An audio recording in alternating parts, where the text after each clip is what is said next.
This morning we're out in Ranger, Texas, or really about 15 miles north of it, about halfway between Ranger and Possum Kingdom. At my brother's ranch. I need some cedar elm trees, so this creek here that we're on has a multitude of them of different sizes. I'm just picking some big straight ones out of the bunch and starting to fell them. The problem is with this lean of this tree, now if I take my highly technical plumb bob here and hold it up next to that tree, you can see how badly that tree is leaning. It's wanting to fall in the creek, which is this way. And we don't want that to happen. So I have a cable running that way to my trailer that's gonna put some pressure on it, and then I'll cut the wedge in a way that it'll fall basically right toward this camera. So hopefully this lean that it's got, the cable will match it and we'll get it to fall straight. We'll see.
Try the cable again.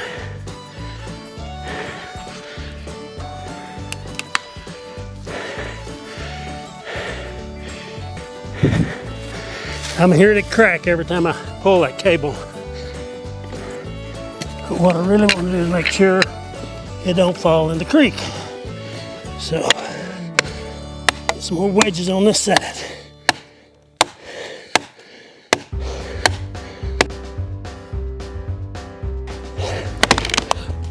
There it goes.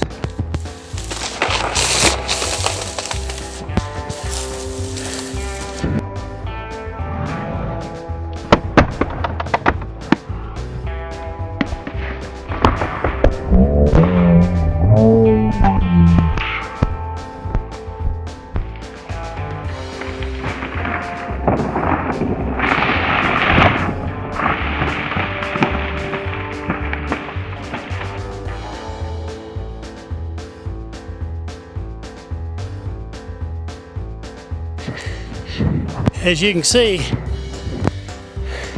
that sucker wanted to fall right in that creek. Had a cable going this way, pull it back so it kind of split the difference. Went just about where I wanted it to. So we're good.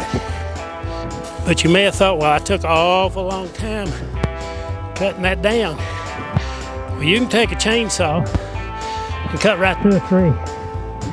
When you're trying to do directional falling with a big penalty if you go wrong, you take your time.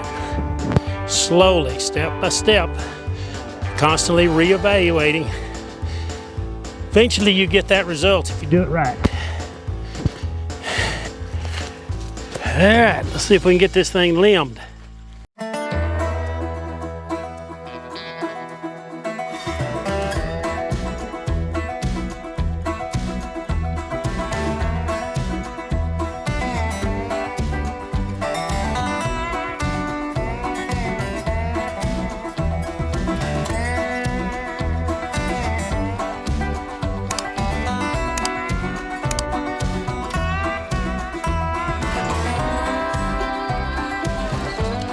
All right, I am cutting these cedar elm logs for a specific purpose. They're going to be made into 2-inch lumber, natural edge on both sides, and what they're going to be used for mostly is I'm getting a lot of people that are coming out and asking me about cutting boards. If you look up the specs on Cedar Elm, you find out it's a fairly hard wood, yet it's a light colored, beautiful wood with a little brown center to it. So since I'm going to cut it up into 2-inch slabs, I have to store it for a long time to let it dry. So I'm going to cut these 10 1/2 feet long so that I can put them on my racks back at home after they're cut. So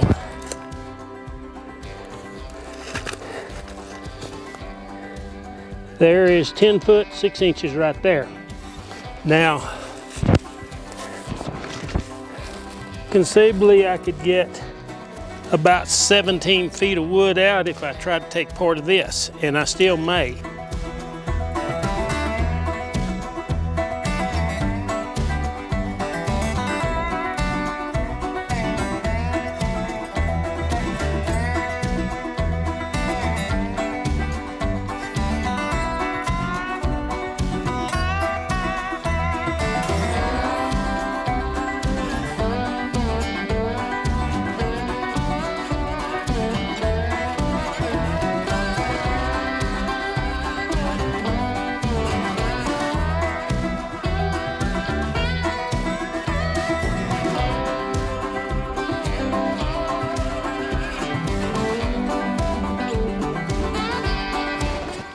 All right, here we are, day 2 at Ranger, Texas.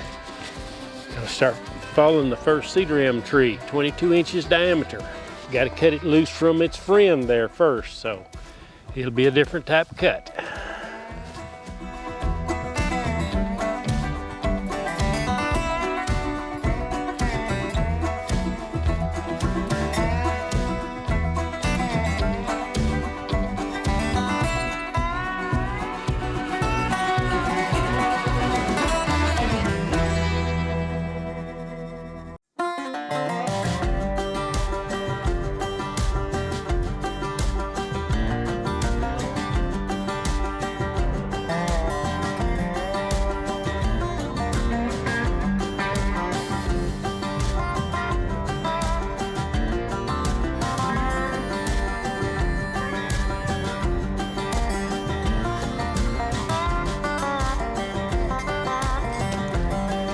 You can see this was a 22-inch diameter tree. Everything about it looks good up there. So I start cutting and I cannot see that the whole center is rotted out at it. So that's why it done that fast at the end where it snapped off. There was no support for all the wood. But we still done a good job of cutting it. I don't know how far the rotten place goes up the tree, but we'll find out when we cut it loose up here.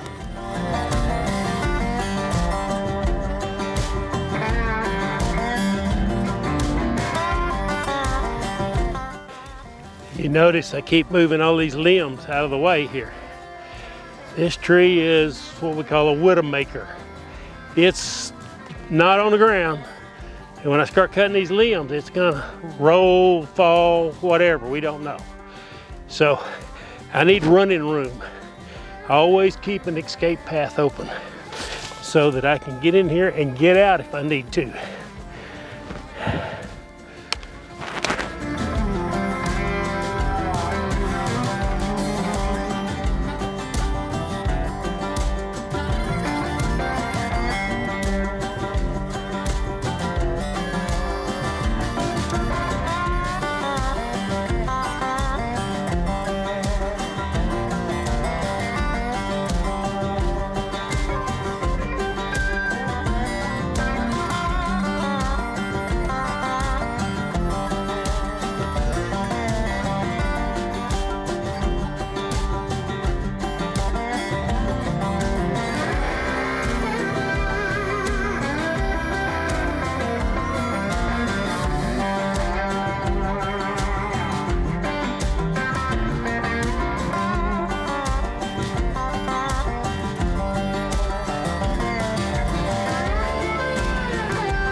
All right, we got an 11-foot long log, 22 inches in diameter. Real unusual. I don't see where that hole in the log come all the way up to this crotch, so maybe we're gonna get some good wood in there in the middle. You've seen how this Widowmaker, as it started to go to the ground, how it kept trying to get on top of me or pinch the saw up. You just have to keep nibbling on them and go slow. They're just too dangerous to get in a hurry on anything. But anyway, we got her down. That sawmill log, we'll use this for firewood up the ranch house. Cut some of it up, so we got a good load here. I'm not gonna pick this log up now. I cut one yesterday and I cut this, and I'm gonna cut some more down here. And then in 2 or 3 days, I'll come by here and pick all the logs up at once when we get started getting ready to go home. We're gonna be down here for a few days. This is the time of year that I spend down here the week after Christmas every year. My son and my grandson, we come down here and hunt hogs and just hang out and get out of the city for a while. So I'll be here for a couple of more days. We're not gonna cut too many more trees. I hope to get them all cut today. We'll load them another day.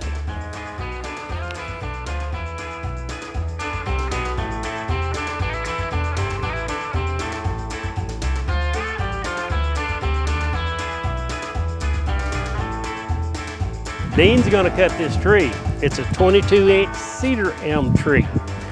And it's wanting to fall kind of toward the creek, so we got a cable on it going the other way. So we're ready to pull on it and cut the rest of it.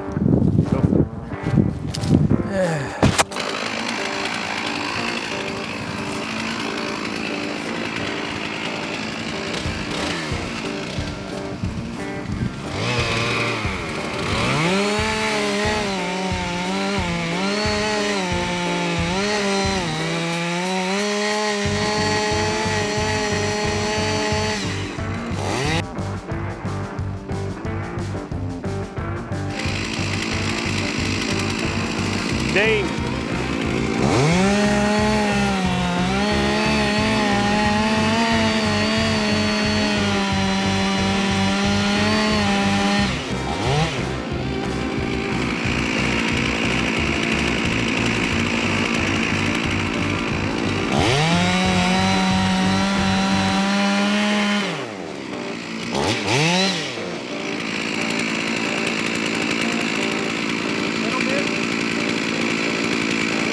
Thing's about ready to go.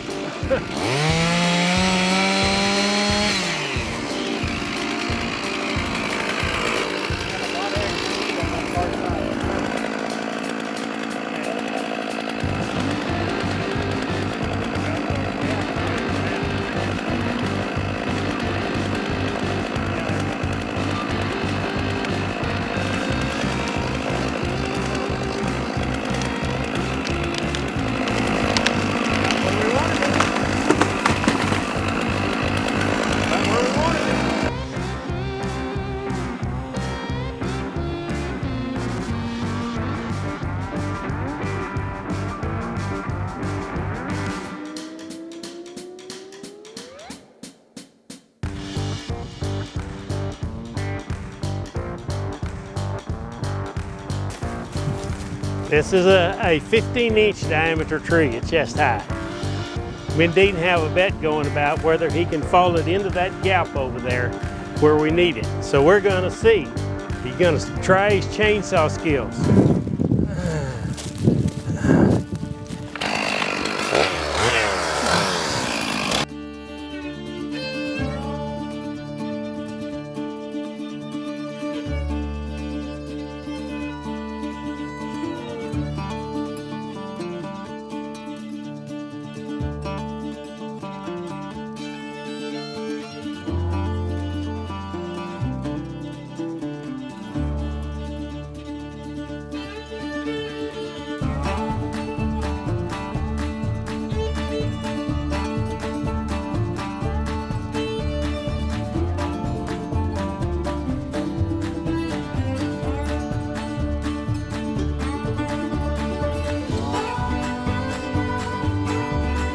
Well, everything's a lesson.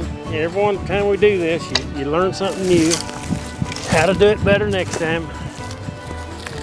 But you got it down right where you wanted to. That's the important thing. And they didn't come back. And it wasn't rotten in the middle. I was a little worried that wind kept picking up as you was cutting. I was a little worried about that wind pushing us over. No, it just started to go. I was shocked when it just set.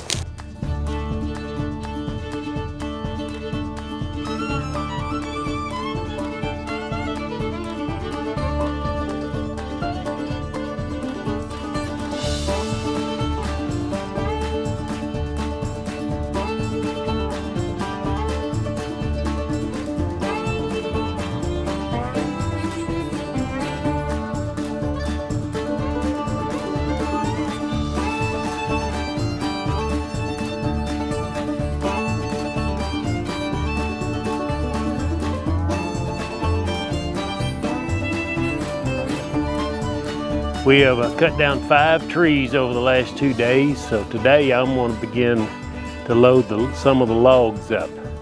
So we're going to get started getting these logs on the trailer.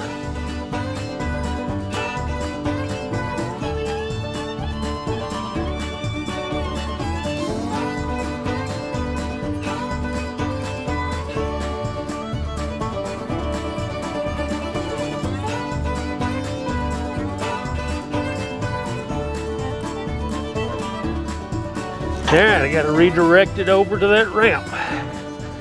So, here's what we're going to do.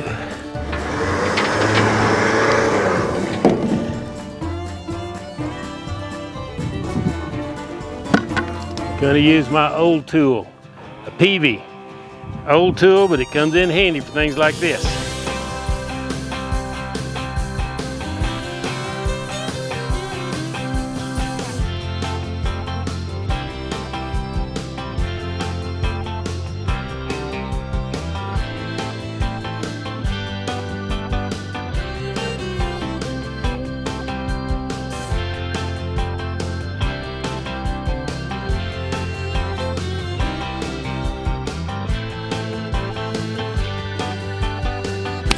Bad move. Need to get my gloves on.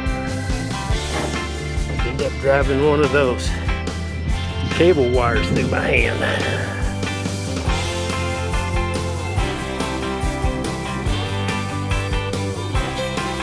I can pull it farther forward without getting in my winch. At the same time, by hooking it over here, I can push that way. It should work like this.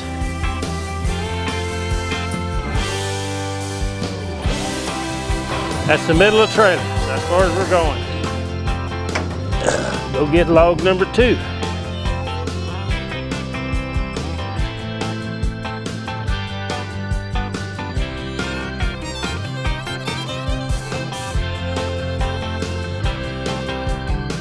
Got to put a snatch block on it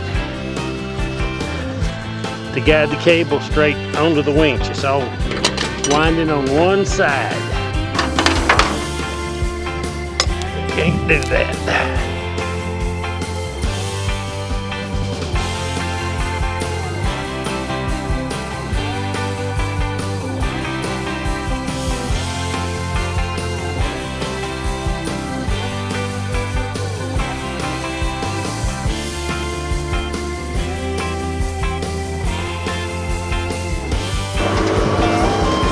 Gonna have to watch, make sure I don't pull cable up into the hook.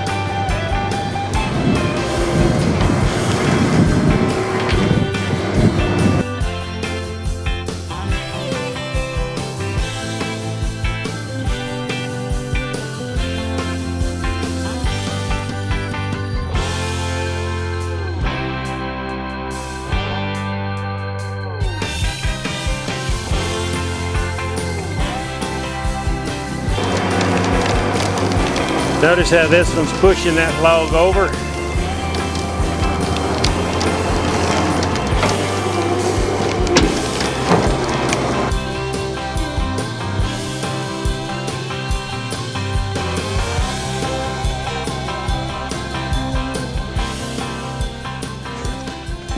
Now we use the loop around the end of the log to pull the rest of the way.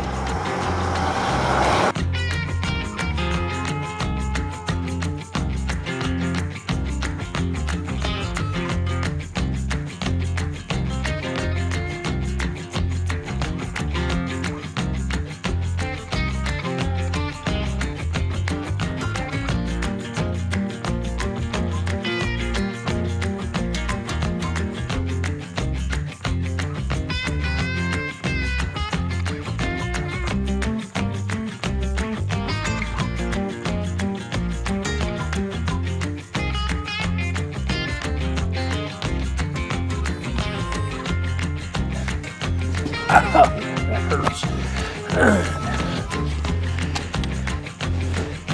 And now you can see how I go out logging by myself. Without the help of these winches pulling these big logs on, I could never do it.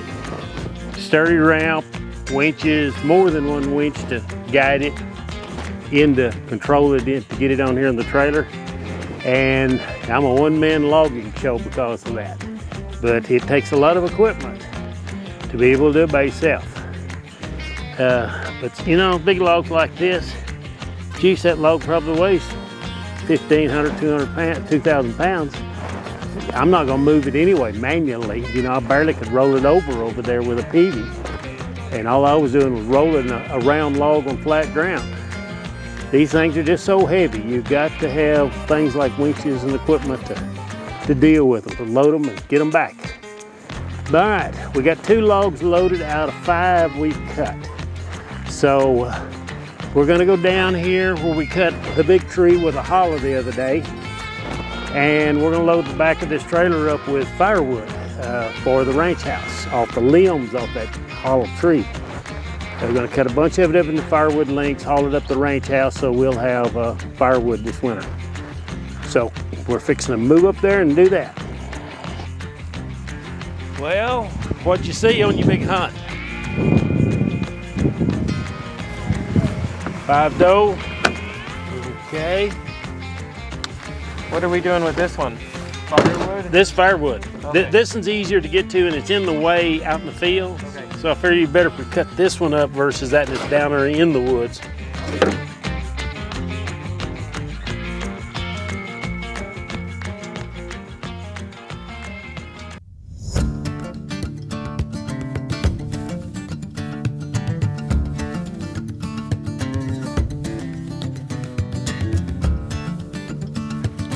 Hey, thanks Drake for the really great firewood hauling help. You've been a big help on these trees. Appreciate it.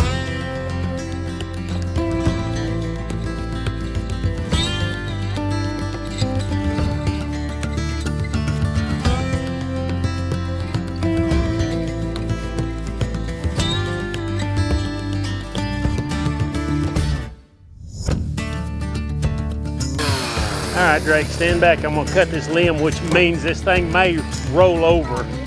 So give me room to run and kind of stand back a minute. I'm just telling you, I don't know how much weight that had on it. So I didn't want to... Well, this one here is fixing to flip over. I'm thinking about just pulling it with a cable, just to get it over.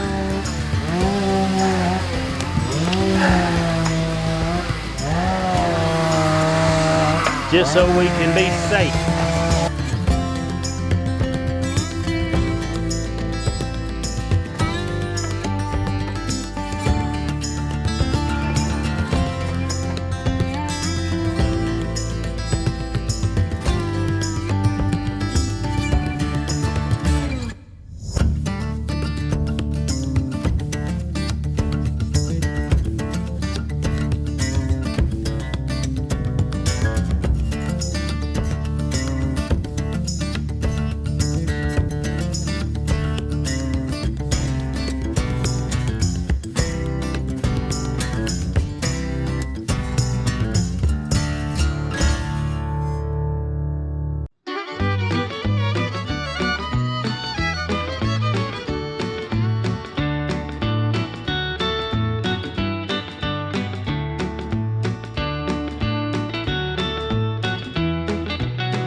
All right, this is day 4 of logging cedar elms in Ranger, Texas. We're just going to continue to load logs today. I have one more tree I may cut down if I have time. Otherwise, I'm just going to be loading logs. Show you how we get them on the trailer.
trying to solve a problem here. If we number these logs from the left to right, saying log 1, 2, 3, and 4, as log 2, the big log, is trying to come on the trailer, it's pushing log 3 forward, which we don't need it any farther than the trailer. So I'm rigging up the snatch block here to pull log number 3 back as we use a second winch to pull log number 2 forward. That positions them all equally over the axles of the trailer and balances my load.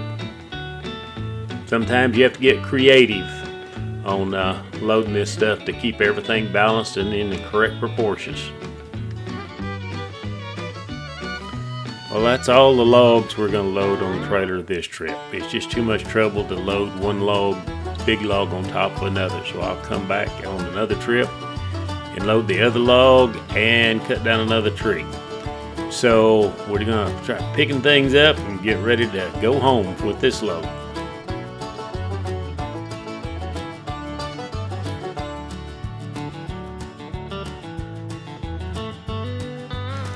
What you're looking at here is what's left of an old Model T that was left here in 1921 when the Ranger oil boom was in full swing. Let me tell you a little history of this place here. As the people began to move west in the late 1800s, an old rancher come in here and built a one-room house and tried to make it as a rancher. Tough living back then. This all happened after the Comanche Indians were run out of this area and they began to get settled. This poor rancher, they were real poor and lived in a one-room house just up the road here. Well, in 1919, some say 18, the Ranger oil boom hit in this area. And between 1919 and 1921, there was 21 oil wells drilled on this place around here. This is a 1,100 acre ranch, and there is 21 oil wells drilled. Today, 100 years later, there is still 5 of those pumping oil. And the reason that they're pumping oil after all this time is originally when they hit oil here, they had gushers. But as soon as the pressure got off those wells, they weren't sustainable by the big oil companies. So they moved out and sold it to some local people that had worked for the oil companies. These wells 100 years later are still pumping out about 1 barrel of oil a day. This geographic area here, they say was both below the ocean and above the ocean 6 times in several million years. And that's what created the oil pockets. It's sea life that had matured and piled up, and that's where the oil comes from. So these wells are still here. But when the oil boom was over in 1921, they just left town, big oil companies did. And things like this old car, we find all kinds of relics around here left over from the oil boom, big cable spools and vehicles and other equipment that they used during oil drilling. Remember back then that they didn't have rotary drilling. The way they drill wells is they literally pounded a pipe in the into the ground with the oil derricks were basically big hammers that just drove pipe down in the ground. The oil here is 750 feet deep, very shallow wells. So anyway, after the pressure got off of them, they went into the slow moving because this lens strata that turned up here and made this where the wells were only lets oil seep through very slowly. So that's where you get about 1 barrel a day, but it's been doing it for 100 years. Don't know how long those wells will keep producing. So a little bit of history about this region. Today there's a lot of ranchers around here. Some of the lowland areas off here to the west of us is bottomland that can be farmed for hay and so forth. Rest of it's ranching, and of course this is pretty rough country around here with a lot of cedar trees and mesquites and rocks and areas like that. So people around here do the best they can with what nature has given them in this area.